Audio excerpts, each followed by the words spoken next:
Hello everyone, this is Dr. Govind Saraswat, and today we will analyze and discuss a very famous elegy written by Thomas Gray.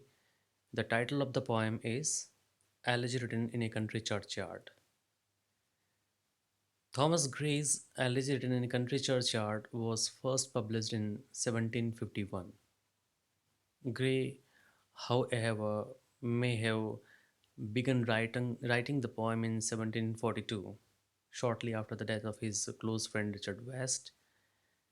Elegy is a poem which laments the dead, but Gray's elegy is noteworthy in that it mourns the death uh, not of great or famous people, but of common men.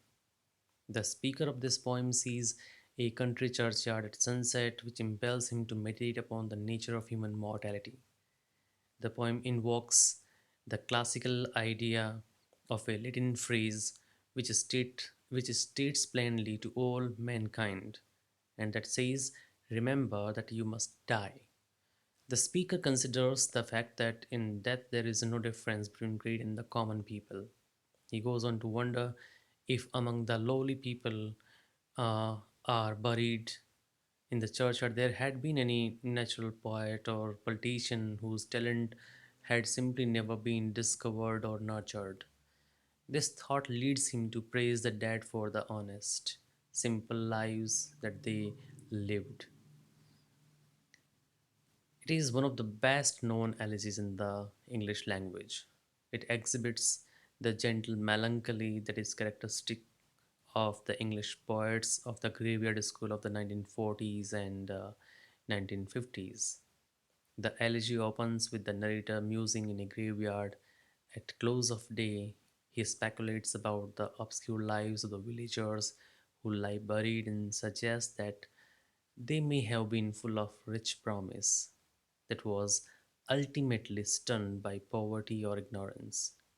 The churchyard in the poem is believed to be that of Stoke Poses, which Gray visited often and where he now lies buried. Gray did not produce a great deal of poetry.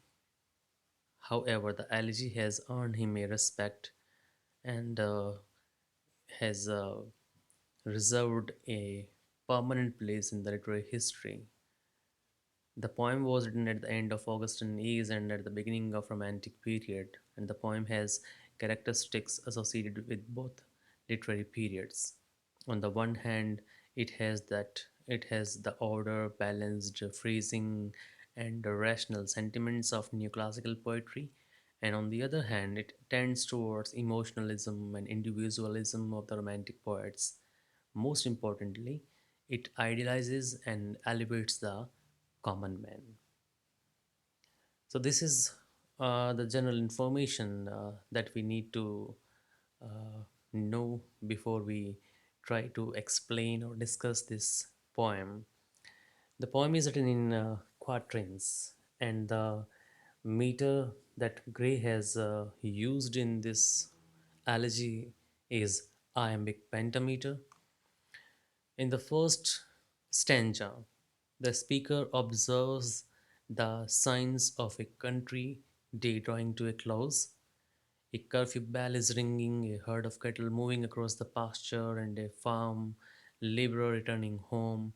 The speaker is then left alone to contemplate the isolated rural scene. The first line of the poem sets a distinctly somber tone. The curfew bell does not simply ring, it knells. Now, knells is a term that is usually applied to bells rung at a death or funeral. So, from the start, then, Gray reminds us of human mortality. He writes, "The curfew tolls the knell of parting day. The lowing herd winds slowly over the lea. The ploughman homeward plods his weary way and leaves the world to darkness and to me." This poem is a meditative one. Thomas Gray, the poet, here is sitting in a churchyard and watching. the things happening around him at this time of evening, and when he listens the curfew. Now this curfew, a this word curfew is related to a custom, old custom. Generally, it is associated with an evening bell, which was originally the signal for covering over or extinguishing fires. Although this was a medieval precaution, actually, but it was used as a signal for everyone, because generally when this poem was written at that time, the houses or the huts, they were made simply of a straw. So when the people, they lit fire so as to get some light, and if they may have forget they might they may forget to put it out. So the curfew is a signal for all to put out the fire, so so that their hearts may not get catch fire. So he is listening. The three things which he has mentioned in the first stanza uh, are: first, he's listening the curfew bell, and which is a signal that the day is about to end. Then he watches a herd which is uh, slowly returning to uh, the fold. Then he watches a plowman who is coming back from his field, and he's very weary, he's tired. But Gray here has used the in a figure of a speech called transferred epithet, because the word weary should be applied with the plowman, but he has transferred this epithet and has used it before the noun way. So the way is not weary, weary is the plowman. थका हुआ जो है वो रास्ता नहीं है, थका हुआ ये किसान है. सो ये वर्ड वियरी प्लॉमैन के साथ में लगना चाहिए था, लेकिन ये ट्रांसफर होके वे के साथ लग गया. So it is an example of transferred epithet. And then he says that after this the darkness is spreading everywhere, and I am left alone in this graveyard, and feeling a kind of a stillness around me. Then he says, now fades the glimmering landscape on the sight, and all the air a solemn stillness holds, save where the beetle wheels his droning flight, and drowsy twinkling lull the distant folds. The second stanza sustains the somber tone of the first. The speaker is not mournful but pensive, as he describes the peaceful landscape that surrounds him. Even the air is characterized as having a solemn stillness.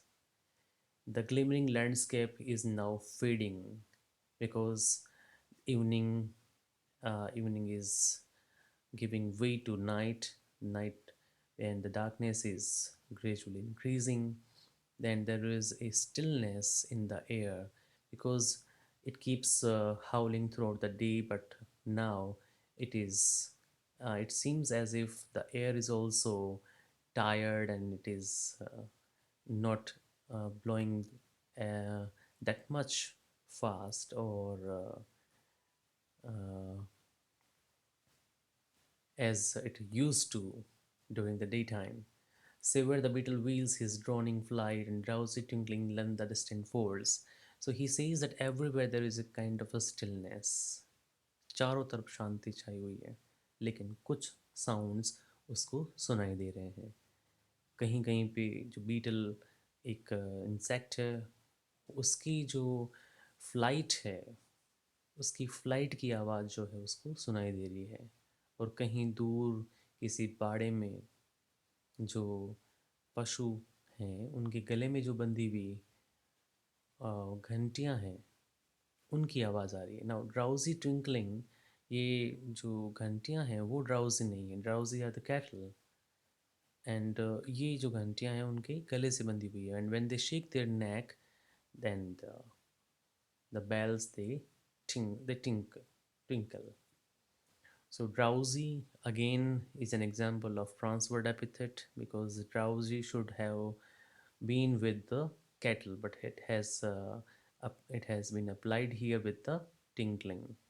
So distant folds में ये उसको, ये जो दो तीन चीज़ें हैं, ये उसको आवाज़ें जो हैं वो आ रही हैं। ये कह रहा है कि एक्चुअली जो चर्च यार्ड में बैठा है शाम के टाइम में, नाइट अभी पूरी आई नहीं है, शाम अभी पूरी गई नहीं है, और चारों तरफ एक शांति छाई हुई है, लेकिन कुछ उसको आवाज़ें और जो हैं वो सुनाई दे रही हैं। थर्ड स्टेंजा में उसने एक और चीज़ के बारे में डिस्क्राइब किया है। The sound of an owl hooting intrudes upon the evening quiet.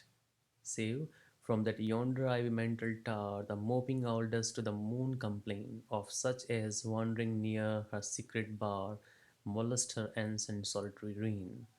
Generally, owls they come out of their quarter. Actually जहाँ पे वो रहते हैं उसे क्वार्टर कहते हैं हिंदी में। तो वो जहाँ है उसके रहने की जगह, वहाँ से वो बाहर कब आता है? रात के टाइम ही आता है। And it seems as if this owl is making a complaint to the moon. Why? Because poet has interrupted his solitary reign.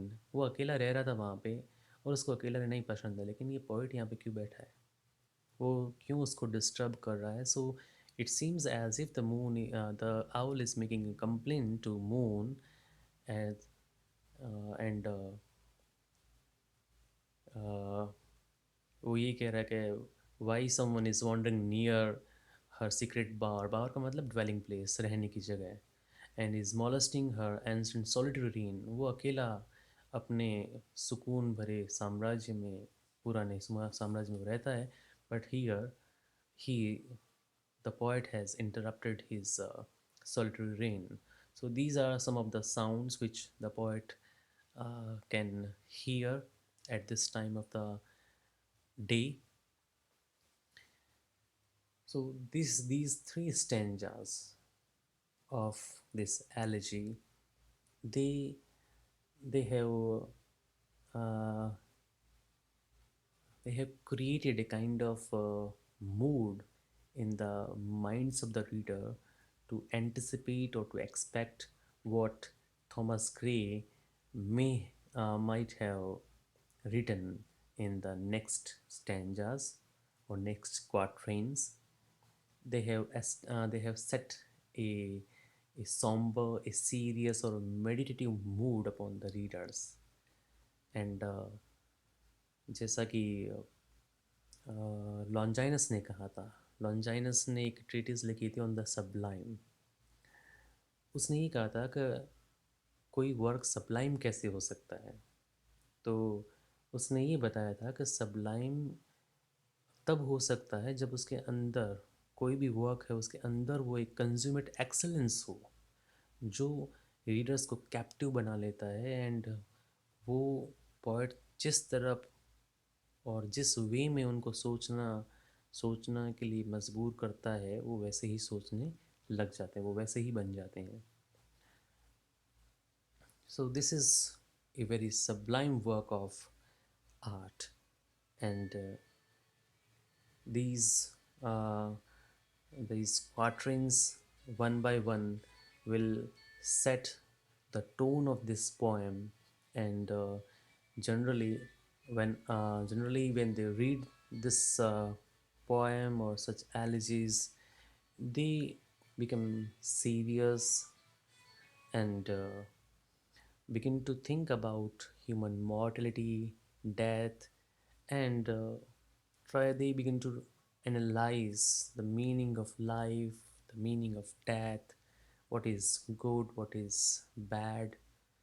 So, this is the power of this elegy, because it is not just for the sake of entertainment, it suggests a, a lot of things that are related to our life, and it, in an indirect way, suggests us how to live. What is the worth of our actions, and what is permanent, what is transitory. So why should we go or run after those things which are not permanent? What is permanent, that has been clearly suggested by Thomas Gray in this poem, and we will discuss them in detail in our next lecture. For today, we have uh, covered the first three stanzas of this first three quatrains of this poem, Elegy in a Country Churchyard. It is a very lengthy poem, so we will discuss the complete poem in some uh, different fragmentary lectures. But I want you to uh, continue pondering upon what Thomas Gray has suggested and connect them in order to have a comprehensive view of this poem and the message of this poem. Thank you for listening me carefully.